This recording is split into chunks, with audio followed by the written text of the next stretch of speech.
Sesión de dudas, sesión mixta en el viejo continente, en la sesión europea que acaba de arrancar ya pues hace apenas una horita, a las 9 de la mañana. Tenemos a índices como el IBEX 35 que ya cotizan con caídas, el 0,08%. El MIPTEL es el más perjudicado de momento hasta ahora entre los principales, con un retroceso del 0,23%. Y luego tenemos con subidas, pero muy tímidas, al DAX alemán o también al CAC 40 de París, con un 0,08% de repunte. Vamos a intentar averiguar qué es lo que está sucediendo en la sesión, analizar un poquito más allá los números de esta jornada con Ignacio Albizuri, director de mercados en Miralta Bank. Ignacio, muy buenas. Buenos días. Bueno, ¿cómo has visto esta sesión? Entiendo que es una sesión de dudas, de pocos datos macroeconómicos, donde tampoco se va a resolver tampoco mucho de lo que realmente importa a los mercados financieros, que son las reuniones de política monetaria de la semana que viene. Es cierto que tenemos comparecencia de Lagarde a la 1 de la tarde, pero que es poco probable que aquí dé pistas sobre lo que puede hacer el Banco Central Europeo, sobre todo teniendo en cuenta que en las últimas jornadas Lagarde ha sido bastante cauta a la hora de poder vislumbrar o hacer vislumbrar algo de lo que puede hacer el Banco Central Europeo la próxima semana. Powell sí que es cierto que dijo que podría ser ya en diciembre, cuando empezaran con la suavización de las subidas de tipos, pero Lagarde no ha sido tan específica, no ha querido dejarlo tan claro, ¿no? ¿Cómo ves la sesión en el día de hoy?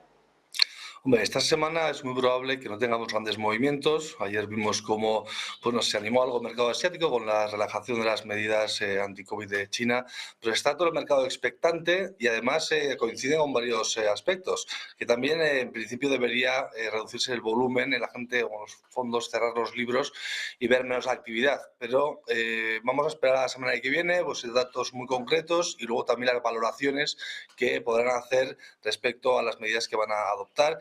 Bueno, es muy probable que veamos una moderación en las subidas, pero un tono agresivo. También vimos al principio con la FED que veía que las medidas no habían sido del todo eficaces y lo que al final sucedió es que se ha dilatado en el tiempo y es algo que también veremos de cara a ya enero, sí, a la segunda semana de enero, en la cual se espera que veamos un empeoramiento del mercado laboral, que es algo que ya podría darnos síntomas de que ya estas medidas deberían de cesar o por lo menos suavizarse de cara a los segundos trimestres del año 2023.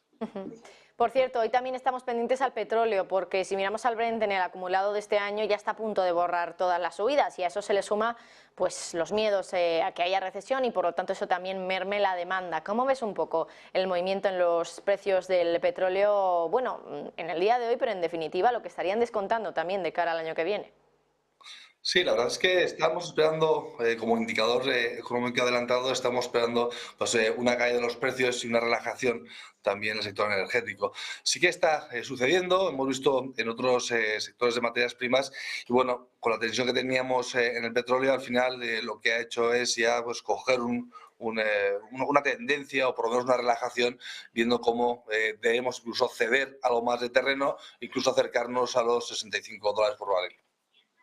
Por cierto, hoy estaba viendo un artículo en Bloomberg, Ignacio, que nos decía que realmente el tope al petróleo ruso, que ha sido aplicado por el G7, Australia y la Unión Europea desde este lunes, no está afectando o no va a afectar a las finanzas de Rusia. No sé cómo ves o si ha tenido algún tipo de impacto el tope al petróleo ruso en lo que son los futuros, en los futuros de Brent, por ejemplo, o no ha tenido ningún impacto por el momento, puesto que al final ese tope está muy cercano a lo que es el contado del petróleo de Rusia. Sí, tampoco está muy alejado y de hecho las medidas que se estaban pidiendo, solicitando, eran casi reducción a la mitad. La verdad es que al final Rusia tiene muchísimas reservas y lo que ha hecho es, o lo que hará es vender más para igualar el precio al que tiene. Con lo cual tampoco ha afectado demasiado el precio. Sí que es cierto que lo veíamos gotear a los futuros del Brent y del West Texas, pero tampoco ha sido una medida muy coercitiva y que veamos que vaya a impactar un poco en las sanciones que ya estamos viendo, que ya están incrementándose para ver dónde pueden hacerle daño.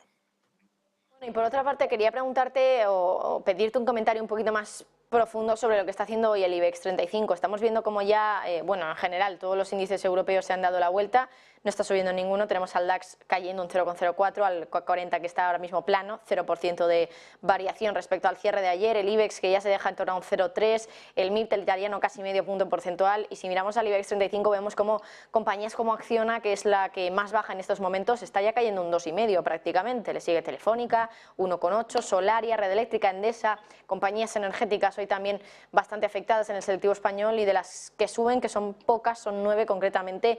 Bueno, pues tenemos sobre todo el sector turístico, no sé cómo ves un poco sector energético, sector turístico también en el día de hoy, ¿qué es lo que más está afectando al selectivo?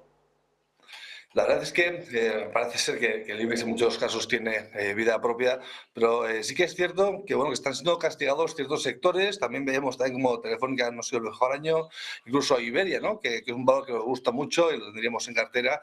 Estamos viendo cómo el cierre del año no está siendo nada positivo, pese a que se había previsto que este año el IBEX 35 tenía un recorrido mayor que los homónimos europeos.